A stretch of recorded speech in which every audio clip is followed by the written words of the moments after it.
CP Radhakrishnan बने भारत के अगले 15वें उपराष्ट्रपति। 445 वोट मिले। CP Radhakrishnan became the next 15th vice president of India, got 452 votes। क्या आप जानते हैं भारत में दूसरा सबसे बड़ा कॉन्स्टिट्यूशनल पद कौन सा है? जी हाँ, वो है वाइस प्रेसिडेंट ऑफ इंडिया।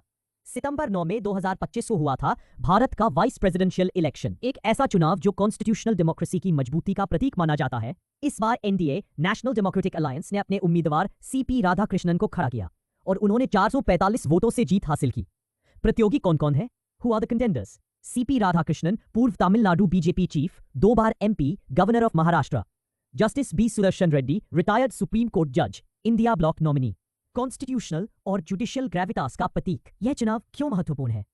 उपराष्ट्रपति दूसरा सर्वोच्च संवैधानिक पद। अनुच्छेद 63 भारतीय संविधान। Vice president is the second highest constitutional office, art 63 constitution of India. उपराष्ट्रपति ex officio chairperson of Rajya Sabha, article 64। Rajya Sabha की प्रक्रिया संभालना और पार्लियामेंट्री न्यूट्रलिटी बनाए रखना ये उनकी जिम्मेदारी। इलेक्शन का तरीका: एकल हस्तांतरणीय vote, single transferable vote, STV, गुप्त मतपत्र, सीक्रेट बैलेट, मतलब हर एमपी वोट अपनी समझ से देता है। कैसे और कब? चुनाव प्रक्रिया: हाउ एंड व्हेन। वैकेंसी आया 22 जुलाई 2025 को। नॉमिनेशन जमा हुआ 20-21 अगस्त। मतदान पोलिंग हुआ आज यानी 9 सितंबर 2025। कुल 720 एमपीज ने हिस्सा लिया, बिना कोई पार्टी सचेतक, पार्टी व्हिप। हर एमपी ने अपने विवेक से वोट डाला। एनडीए के सीपी राधाकृष्णन को मिले 452 वोट्स। संवैधानिक ढांचा सरलीकृत, कॉन्स्टिट्यूशनल फ्रेमवर्क सिंप्लीफाइड। अनुच्छेद आर्टिकल्स इन्वॉल्व्ड: 63 पद सृजन, ऑफिस क्रिएशन। 64 राज्यसभा के सभापति, चेयरपर्सन ऑफ राज्यसभा। 66 चुनाव प्रक्रिया, इलेक्शन प्रोसेस। 67 कार्यकाल और निष्कासन, टर्म एंड रिमूवल। 68 6 महीने में रिक्त पदों की पूर्ति, वैकेंसी फिलिंग इन 6 मंथ्स। राजनीतिक महत्व, political significance, big picture. Rajya Sabha का चेयरपर्सन होना मतलब लेजिस्लेटिव प्रोसेस में बैलेंस।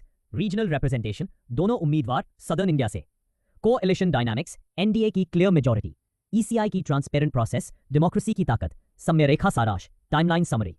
22 जुलाई 2025 स्वास्थ्य आधार पर जगदीप धनखड़ के इस्तीफे के कारण रिक्त पद, vacancy due to Jagdeep Dhankhar resignation on health ground. 20-21 अगस्त नामांकन दाखिल, नॉमिनेशंस फाइल्ड। 9 सितंबर मतदान, मतगणना, परिणाम घोषित। Voting, counting and result declared. कार्यकाल टर्म 5 साल। निष्कर्ष: ये भारत के लिए क्यों मायने रखता है? Conclusion: why this matters for India. ये चुनाव सिर्फ पद का नहीं, बल्कि लोकतंत्र की निर्बाध निरंतरता, संघीय संतुलन और संवैधानिक अखंडता, सीमलेस कंटिन्यूटी, फेडरल बैलेंस और कॉन्स्टिट्यूशनल इंटेग्रिटी का प्रतीक है। अगर आपको ये वीडियो पसंद आया हो तो लाइक करें और शेयर करें और सब्सक्राइब करें ताकि आप ऐसे क्रिस्प और अपडेटेड वीडियोस देखें। अगले वीडियो में मिलते हैं और भी जरूरी विषयों के साथ। तब तक के लिए